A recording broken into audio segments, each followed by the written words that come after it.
Hello friends, I am in debt.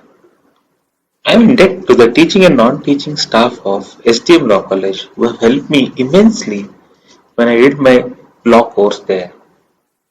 My stay at STM for 5 years from 2001 to 2006 has not only given me a good springboard for developing in the field of law, but has also given me great friends. This video lecture is a very small attempt at repaying this debt. Friends, please feel free to write to me at lawbadri@gmail.com. That is LAWBADRI at gmail.com on whatever issue you are facing as a law student. I'll do my best to help you out. Now, the topic of today's video lecture is international commercial arbitration. In the next 20 minutes or so, I will attempt to give you an overview of the subject. Hello friends, I am in debt. I am in debt to the teaching and non-teaching staff of STM Law College who have helped me immensely when I did my law course there. My stay at STM for 5 years from 2001 to 2006 has not only given me a good springboard for developing in the field of law, but has also given me great friends. This video lecture is a very small attempt at repaying this debt. Friends, please feel free to write to me at lawbadri@gmail.com. That is LAWBADRI at gmail.com on whatever issue you are facing as a law student. I'll do my best to help you out. Now, the topic of today's video lecture is international commercial arbitration. In the next 20 minutes or so, I will attempt to give you an overview of the subject. So, what is arbitration? Arbitration really has three ingredients. It's very simple. The first ingredient is party autonomy. Parties structure the dispute and the resolution process in the manner they want.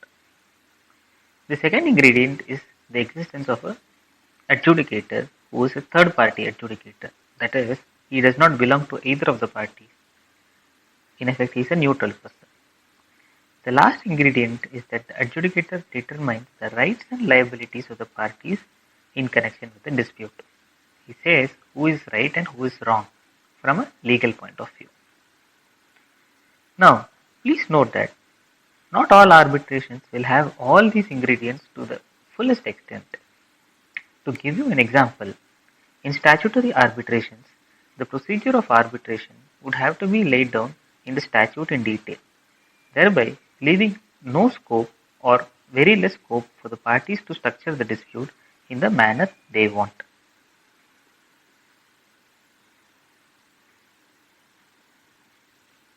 The normal method of resolution of disputes is for the parties to approach the courts of law. There is a plaint that is filed in the civil court and then that is replied by the defendant and so on and so forth. But arbitration is considered to be an alternative dispute resolution. It is an alternative to the existing court mechanism. But you should note that in respect of international commercial contracts or international transactions, arbitration is regarded as not the alternative but as the preferred method of dispute resolution. Now, like I told you some time back, there are many variants of arbitration.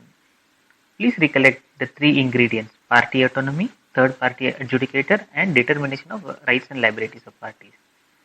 You would recollect that not all these three ingredients may be present in all the arbitration to the fullest extent. Also, arbitrations are of so many types that it is very difficult to draw a common golden thread to say that X, Y, or Z are the essential features of arbitrations. There are always exceptions. So please bear this in mind that there is not arbitration. There are variants of arbitrations. Next we come to the question, what is mandatory arbitration?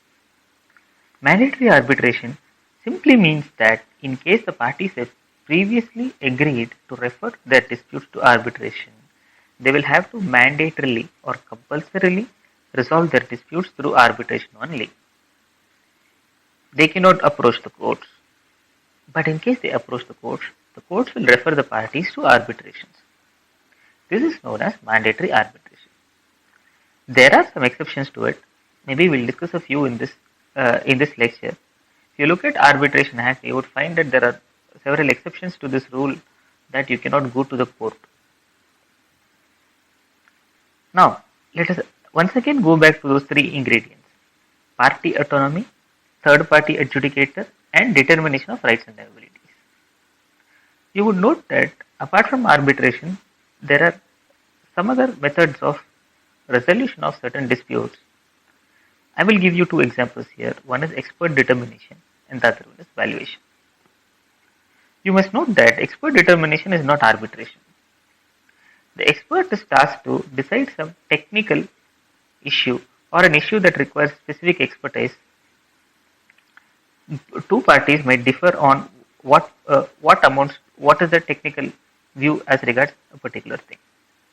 So therefore, an expert is appointed who will determine how the technical issue should be resolved. Note that since expert determination is not arbitration, the expert need not follow the rules of natural justice or give an opportunity of hearing to the parties. But you should note that the expert is bound to follow the procedure prescribed in the agreement. Another method of resolution of dispute is valuation. This is also different from arbitration. In valuation, the valuer decides the value of a particular thing. For example, if the agreement provides that after 4 years, the property will be sold back to the seller at the market rate then prevailing. After 4 years, the party are now under a disagreement as to what the market rate is. So the valuer will determine the value of the property or the market rate. The valuer does not adjudicate on the rights and liabilities of party. So expert determination and valuation are different from arbitration. Now, let us come to the topic of types of arbitration. There are various types of arbitrations. Although used under the term arbitration, arbitration could mean commercial arbitration, or it could mean international commercial arbitration, purely domestic arbitration, international commercial arbitration seated in India, foreign arbitration, international non-commercial arbitration, state-to-state arbitration, private person versus state arbitration, statutory arbitration, labor arbitration, and so on and so forth. There are so many types of arbitrations.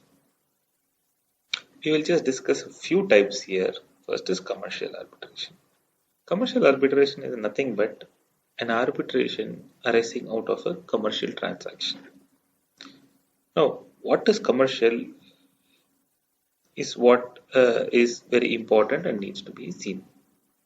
That we'll see in the new course in this lecture, because what we'll be doing is we'll be explaining what international is, what commercial is. But for now, you can take it that commercial arbitration refers to dispute and resolution by arbitration arising out of commercial transactions. These could include sale of goods or services, so on and so forth.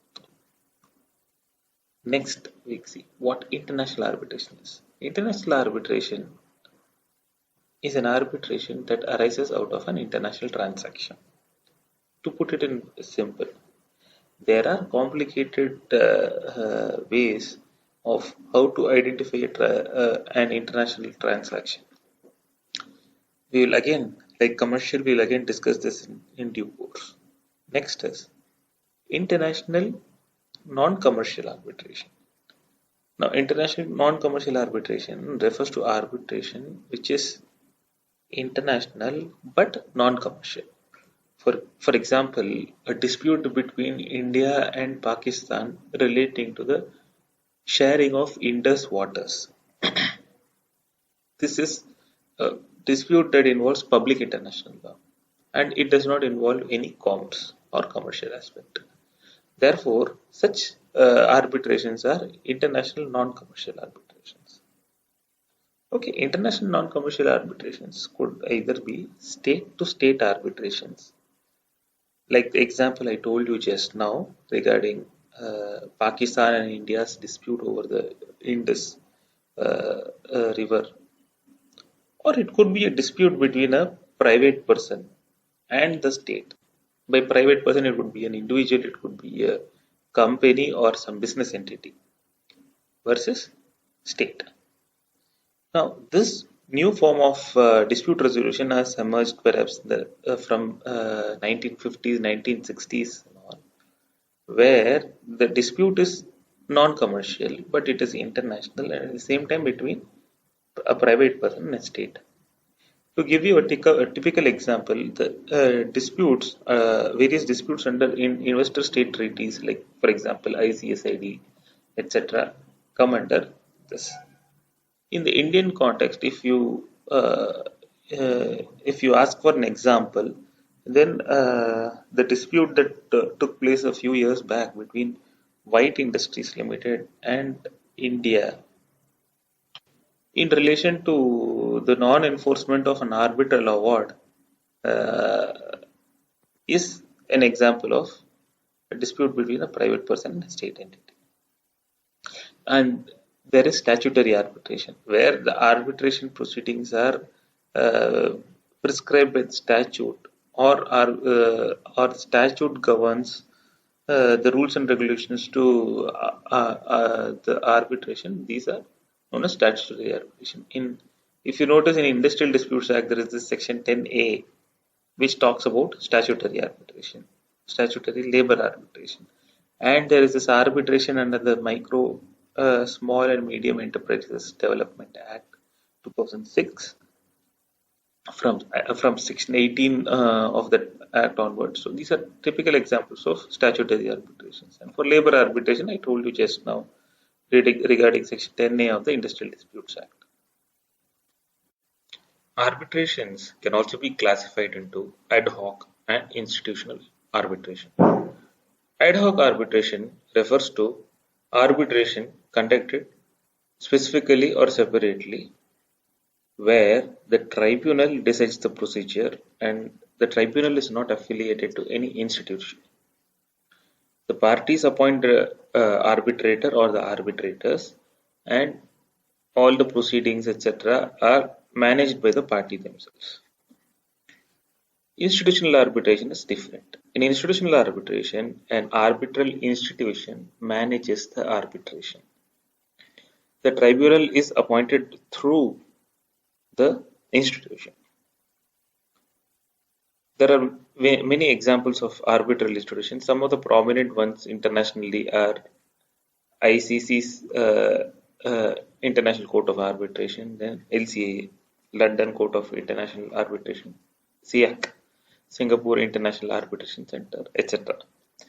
In India, there are many prominent arbitral institutions, some of which are in the Indian Council of Arbitration, MCA, Mumbai Center for International Arbitration, NPAC, Nani Palkewala Arbitration Center, etc. Now, there are various advantages and disadvantages of ad hoc and institutional arbitrations. One advantage of ad hoc arbitration is that parties are able to manage the proceedings by themselves. So, since parties tend to manage their own procedures, if they have control over the arbitral proceedings, what happens is that the parties fix up the venues in their respective offices and arrange for all the infrastructure in the respective offices or conference rooms. So, where the parties exercise some control over fixing of venues, etc., then in such cases there are cost savings. But there is also an obvious disadvantage also, because if parties do not have control over the arbitral proceedings, what happens is that the arbitral proceedings keep on extending indefinitely, and multiple hearings are fixed by the tribunals even when there is no necessity. In such cases, there is a huge amount of increase in costs, and the tribunal is not so to say, controlled by anyone. Institutional arbitration per se is a costlier process as compared to an ad hoc arbitration where parties exercise some level of control. But in respect of ad hoc arbitrations where parties exercise no control, institutional arbitrations tend to be inexpensive. And another advantage of institutional arbitration is that some kind of control is exercised by the arbitral institution over the conduct of the arbitral proceedings. The proceedings are to be conducted as per the rules of this arbitral institution. And many arbitral institutions also have a look at the arbitral award to see if the arbitral award is proper before the tribunal passes the award. So there are various advantages and disadvantages. One important feature of institutional arbitration is that proceedings are conducted as per the timelines provided in the rules and are hardly deviated.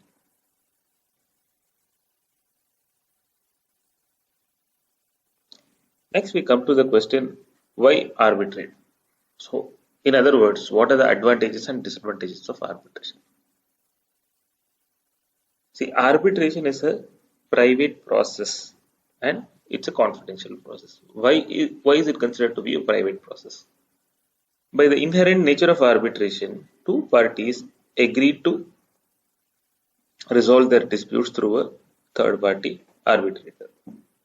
Right? As such, the arbitration has no role for the public to play. Unlike in courts where public has access to courts, in arbitration no access to public is there, and so therefore it's a completely private process. And a lot of confidential things between the parties might be discussed or put forth during the arbitral proceedings. So confidentiality is regarded as an essential feature in arbitration. It has been regarded now in the Arbitration and Conciliation Act as well. So till 2019, arbitrations were considered to be private and confidential inherently, but now confidentiality has been recognized as a statutory right. More about this later.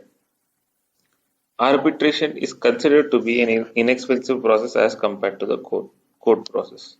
It is also considered to be informal because the Arbitration Act provides that the strict rules of Code of Civil Procedure Code or Evidence Act are not applicable. Therefore, there is some kind of a procedural flexibility and informality. Arbitrations are considered to be quick. Since these proceedings are almost informal, parties have the ability to craft a procedure of arbitration. As per that, they can agree that they would want a 3-member tribunal or a 1-member tribunal in the arbitration agreement. They can agree that the parties will share costs of the arbitration equally. They can also agree that the tribunal has to decide the arbitration only on the basis of documents or without any oral hearings, etc. etc. Another thing is that arbitrators could be lawyers, they could be judges, they could be even specialized people having technical knowledge. For example, two parties can agree that the arbitrator to be appointed will be an expert on, will be a chartered accountant, will be a company secretary, will be a technical expert, so on and so forth. And they have the ability to choose the venue also, where they would want to arbitrate. All these things can be chosen, and arbitration is considered to be a final and binding process. There are very limited grounds on the basis of which an arbitral award could be challenged. But arbitration is not such a rosy thing. It has a lot of problems also. In fact, theoretically, what could be considered as advantages of arbitrations do not exist practically. One such example is the costs. Arbitration is considered to be an expensive process as compared to the court system. The parties are paying expensive fee, that is huge amount of fees to the arbitrator, and there are multiple hearings conducted, even sometimes needlessly, and so there is no control over the costs and arbitral proceedings. Secondly, there is some kind of bias. with a with in the court, one could reasonably presume that courts and judges will not be biased, whereas in arbitration, since it's a private and confidential process, and since the appointment of arbitrators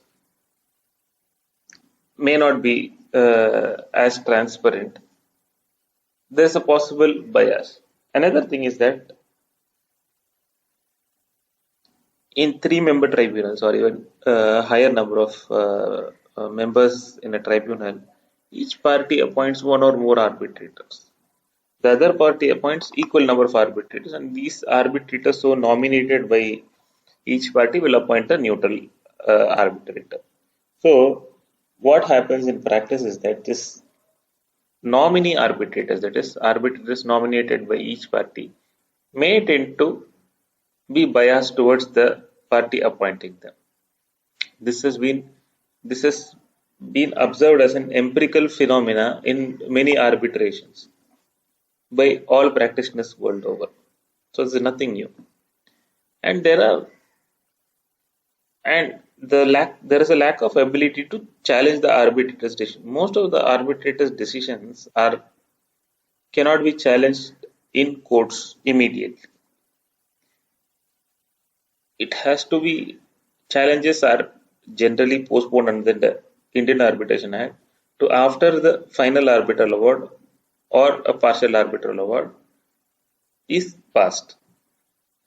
So therefore, unlike in a court where once there is an order pursuant to an interlocutory application that can be challenged through civil division petition or something like that, in arbitration such challenges are postponed to the challenge on the arbitral award itself.